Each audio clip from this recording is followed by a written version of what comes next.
Hello everyone. Today I am going to talk about object-oriented concepts in programming. There are 6 object-oriented concepts. They are class, object, encapsulation, abstraction, inheritance and polymorphism. These are considered as the 6 pillars of object-oriented programming. There are different programming techniques followed by programmers. They are structured programming, procedure-oriented programming, function-oriented programming, object-oriented programming.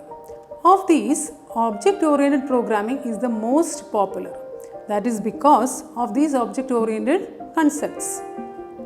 Now let us look into the importance of these object-oriented concepts in software development. Developing a software, there are certain factors that add to the quality of a software, such as maintainability, flexibility, reusability, security and so on.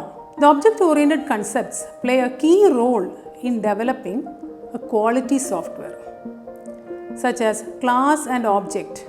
They contribute to developing a easily maintainable software. That is, they contribute to the maintainability factor of a software.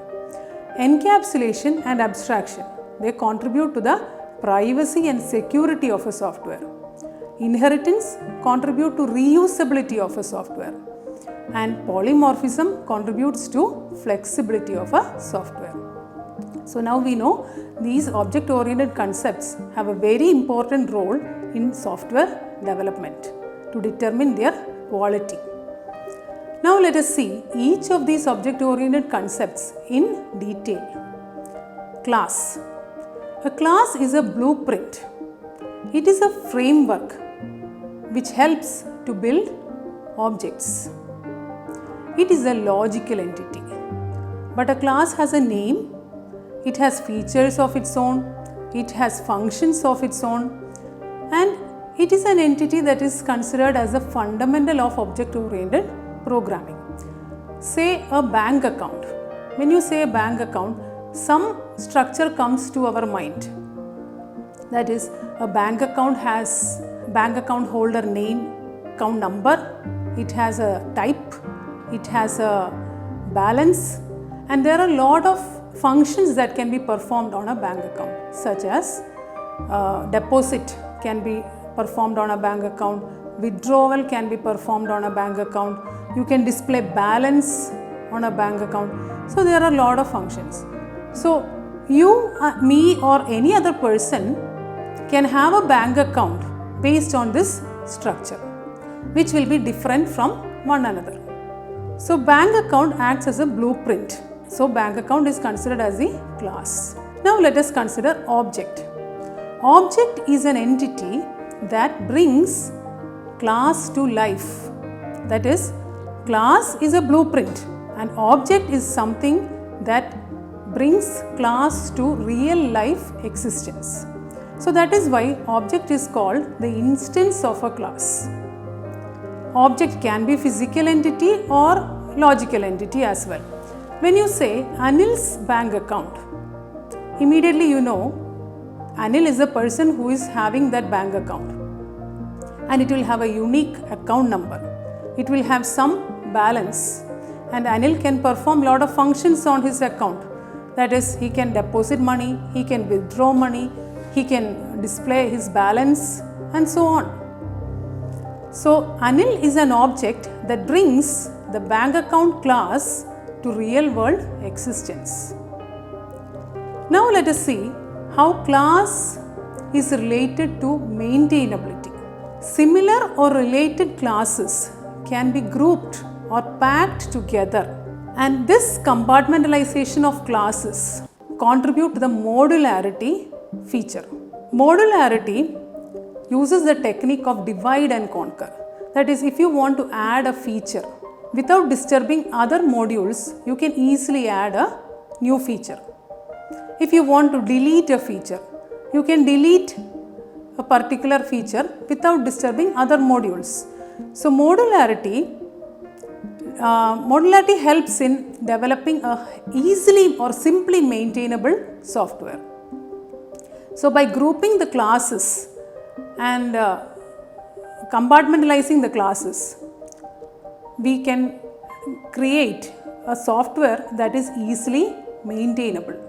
So this way class contributes to maintainability of a software, and object is the one that brings class to real world existence. Next is encapsulation. That is our third object oriented concept. Encapsulation is nothing but data hiding. Confidential or important data does not have to be revealed to the world. It should be prevented from direct access or external access. So encapsulation provides programmer the control over what data should be hidden and how much access should be given to a data to others. Encapsulation is achieved using class and access modifiers. Class acts like a capsule. What does a capsule do? Capsule protects the medicine inside from external interaction. Similarly, class binds the data together with the methods that operate on it. Similarly, access modifiers set the accessibility limit. If a data is made private, that means the data is not visible to others. It is accessible only within the class. Let us see the slide where I have created a class encapsule, and within that class I have created a confidential data, that is account number. And there are two methods, set account number and get account number. Account number is a confidential data. So direct access should be avoided to that account number. So in this code, the value of account number can be set only by going through set account number method. There is no direct access to account number data. And also account number is given as private. So it is accessible only within the curly bracket of class. Outsiders cannot access account number. So class is acting like a capsule that protects the confidential data, that is account number, and it is binding account number with the method set account number. Next object oriented concept is abstraction. It is also nothing but data hiding. Encapsulation protects confidential data, whereas abstraction hides unnecessary details from others. When using a phone, you don't have to know how a call button works. When driving a car, you don't have to know the internal circuitry details of the car. So abstraction focuses on what the object does and not how it performs it. So abstraction allows data hiding, that is hiding unnecessary details from users. By providing an interface, abstraction allows users to implement that interface according to their own requirement. So abstraction and encapsulation, both by providing data hiding, they add to the privacy and security feature of a software. Now let us see inheritance is another object-oriented concept where new class can be created from an already existing class. The new class is called derived class or child class or subclass. The existing class can be called superclass or a parent class. The most important feature of inheritance is that the new class gets the option to reuse the methods that are available in the parent class. So this way, the effort and time required to develop a software is greatly reduced because we are using the feature of code reusability using the object-oriented concept of inheritance. The subclasses can have its own additional functionality as well. Now let us see the example where bank account is the existing class, that is the parent class, and there are two derived classes, that is savings account and the checking account. The bank account has methods, deposit method, withdraw method. and lot of many other methods. The savings account and checking account, being the classes that are derived from bank account, has the ability to reuse the code or reuse the methods that are available with the parent class, except for those that are private. So other than private, all the features of bank account class can be reused by savings account and checking account. So if the bank account has a deposit and withdraw function, and savings account and checking account can reuse this deposit and withdraw function, both the subclasses, both the derived classes, they do not have to write the code for deposit and withdraw functions. They can just reuse the code from the parent class. So this way, lot of effort and time is saved for programmers, thereby also reducing the cost of software development. Now, another concept is polymorphism. Polymorphism means taking many forms, because poly means many and morphing means changing forms. So polymorphism means taking many forms.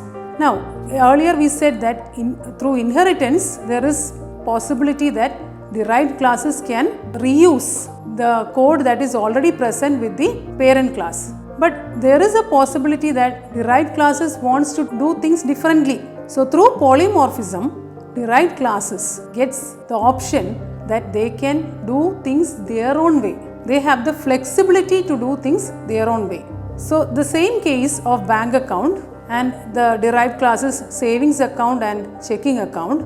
If the checking account class wants to write its own withdraw method, maybe it has a criteria, that is it is charging a transaction fee for each withdrawal, and it wants to define its own withdrawal method. The checking account has the flexibility to do that.